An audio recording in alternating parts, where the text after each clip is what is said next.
Ce qui me dérange, jusqu'à maintenant, ezaba makambu ya vient nanga Frank Diongo. Na yebite. Ya nanga wan.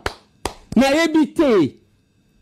Parce que les Diongo que moi j'ai connus, na on a zomona. Tala ninge pero saganagana et chaque fois. Azana courage ya kozonga. Akemba la liboso akangami. Abini lokola mutu a réfléchi sakate. Nyoso akosaka, j'ai reçu mon idole là ici qui a retracé son parcours. Quand est-ce qu'il s'est approché de tiens? Je l'ai reçu hier ici. Il a parlé de beaucoup de choses. Et ça mutu a commis bambate. Non. Yewana zongi di sous alinga kosa ba congolais. On a bradé. Pero atunie ni tuna. Papa, awa c'est l'intégrité à territoire national. Ezana katiwan. Oh Tshisekedi. J'ai aimé. Pero insiste. Si Tshisekedi omoni biloko wana bazaki Chilombo. Ezo suka malem. Kobeta Masolo, il y a Etali Congolais. Mais bon, comme Balobara français, hein, mettons les pieds immédiatement dans le plat. Tofungola dossier, Yamakambo, ya États-Unis. Natangi Batuit Nayo, ozo s'en prendre mingi na accord de principe Oyo. Tshisekedi a signé Naba Rwandais sous les auspices des États-Unis d'Amérique. Oyebi Gendeko Tshisekedi a lobaki que le salut du peuple est la loi suprême. Lorsque la République est en guerre, lorsque la République est en danger, tous les moyens sont bons pour ramener la paix et sauver les vies. Mais na monioza contre bakor wana et l'on nous a reproché na bakor oyo, tout le monde bakor c'était des accords de principe pour peut-être aboutir na bakor. On de Tshisekedi a signé qui na États-Unis na batuya Paul na bandeko ya Rwanda. Qu'est-ce que vous reprochez concrètement à cet accord de principe?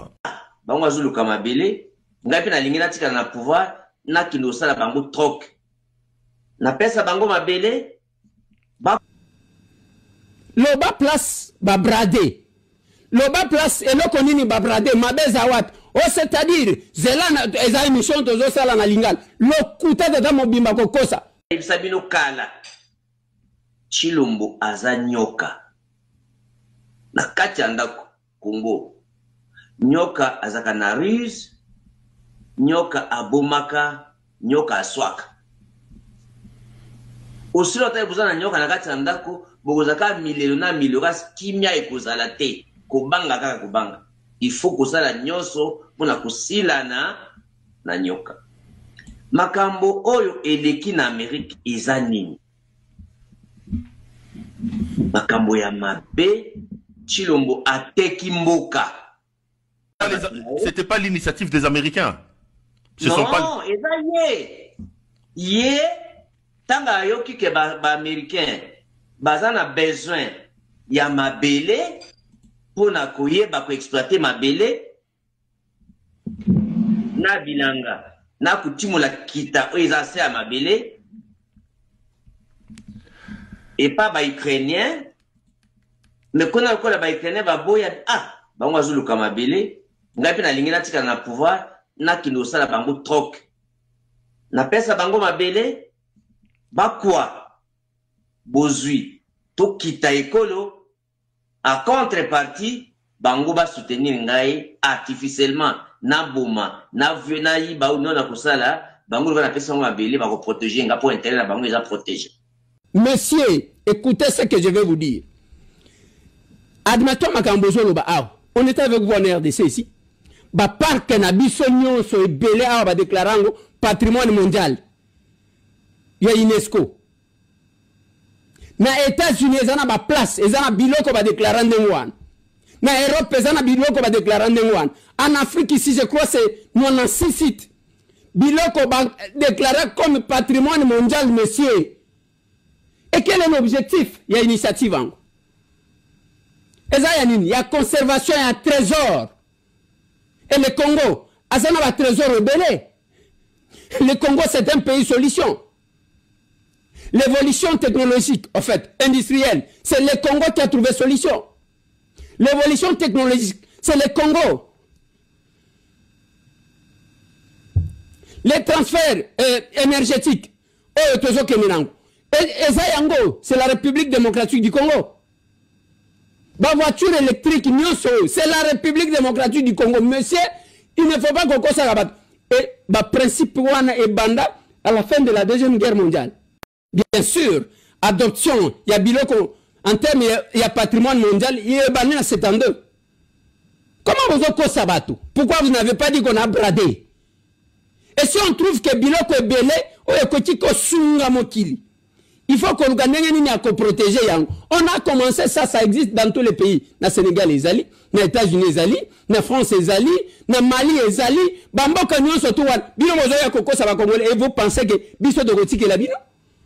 Le Koutan Abino, ça appartient au passé. Et le mythe, et c'est quoi? Le monde a vu que Bozaki Koko Sabatou toutes les années. Voilà pourquoi on reconnaît un grand leader dans ce qui fait grand son entourage. Oyamati, Oyamati, Oyamati, Oyamati. Leader Amati Saka. Même la Bible dit, quand vous aurez levé les filles de l'homme, vous connaîtrez qui il est. Mais, le leader auto vanda na bango bambula na bambula. Na élection, kaka yemo konda legaka. Na nini, kaka yemo konda zalaka. Mais c'est pas possible.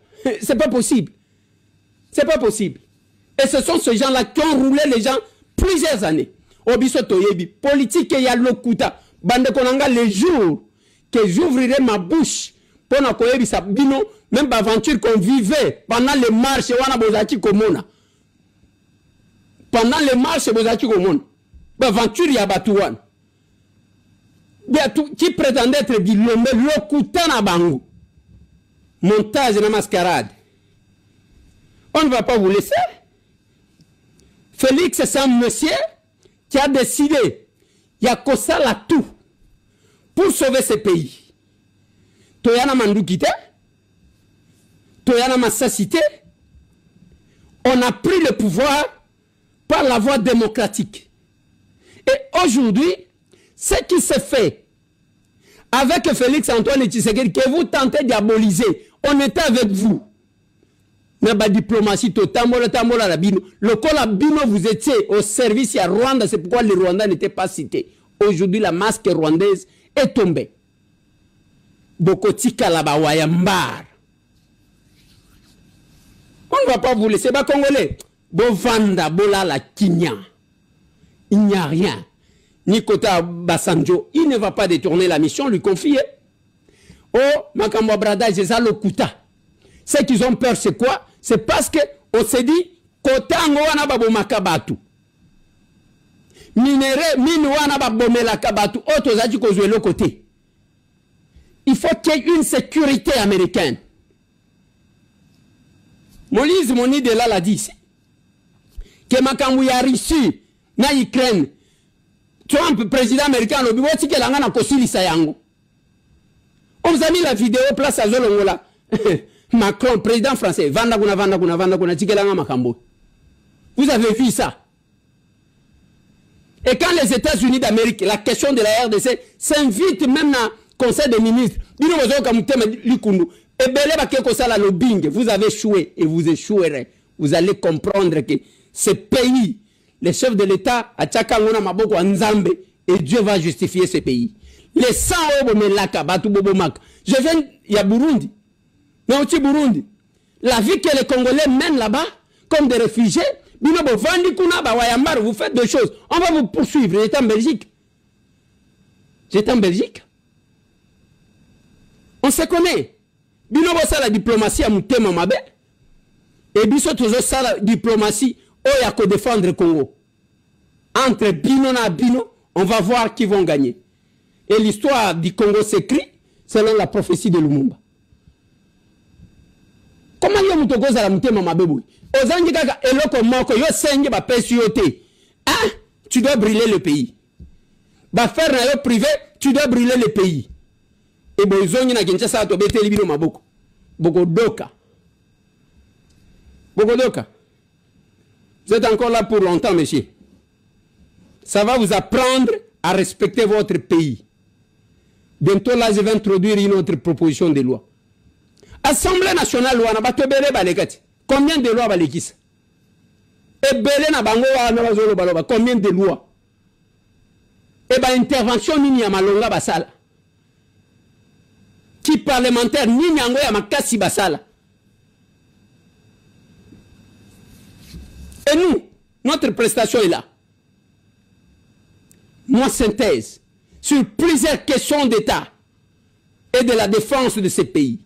Nous écrivons notre histoire. Oui, je veux un dialogue, mais dialogue pour qu'on foute la paix définitivement à mon pays, qu'on nous laisse évoluer tranquillement vers notre développement. Je ne veux pas de dialogue pour qu'on se retrouve encore avec des brassages et des mixages qui dans quelques années vont donner encore lieu à des guerres. Ba moi makambo mike wana yake Obasanjo akozongisa dialogue baya awa basolora na ba biloko ya pacte social oyo déjà gouvernement mususu c'est maki.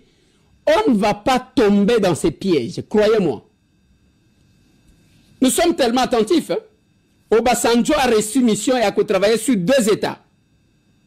Du moins que Obasanjo nous dise que non, écoutez, bananga pe ba komi État. Comme ça, tu comprends? Tu y a commis ça qui a un État na modèle nini, na ngonga nini. D'abord, tu kobundisa Rwanda. Bao baza taché na Rwanda, ba kokene na yi. Ceux qui baza ba Congolais bazongiao. Mais on va apprécier. Nous allons apprécier. Pourquoi apprécier? On doit pas être dans un pays où on tue tous les jours. Tout aventurier à Kenakoboma na Nord Kivu, na Sud Kivu, après komi bokonzi. Vérifiez bango tout combien bazana banda kukuna. Babongisa nini kuna. Et quand ils étaient à l'aise, basala nini kuna. Ils vous ont trompé. Lelo, bravo, na bande konabiso ya Sud et Nord Kivu. Grâce à vous, oui, à vous. Lelo mboka, les autres kala mobimba parce qu'ils n'ont pas cédé, n'ont pas de règles. Les aventures à mauvais goût. Oh, pasteur wana lobakana bisimo. Alobi que tangu tozakina gouvernement awa batwazaki ko kufate bazaki ko iba bisomi tukate bazo expliquer comment ces gens-là se comportent, les barbares qui tuent leurs frères. Et bisimo akoyoka soni parce que lelo nanga boyami nanga yeti abomisi ya yebande ko bakufi combien olinga te bashi nyonso bakufi na makambo bisimo oza responsable. Oza responsable ya kobomisa bande ko na yo. Batembo tu bakufi na makamboyo bia mungu oza responsable. Les 2 messieurs ya Nord ya Sud Kivu bakeko bomisa bande ko na bango pona lokoso na bango. Ba wilingo mababomisi combien ya bande ko na bango. Nanga bomisi combien bango bakobima mibimba. Et puis na bande ko na bango bazami bimba. Bino bomisi bashi, bomisi batembo, bomisi bandeko, banande na bandeko msusu, bomisi bango. Après bokozonga na bino, bovandi toza bashi, toza bandeko nangai. La responsabilité de ces gens-là, qu'on ne vous trompe pas. Obasanjo a mission de travailler sur le Rwanda et la RDC. Point. Il n'a aucune autorité d'imposer quoi que ce soit à l'interne de la RDC. N'a pas accord de principe non-ingérence.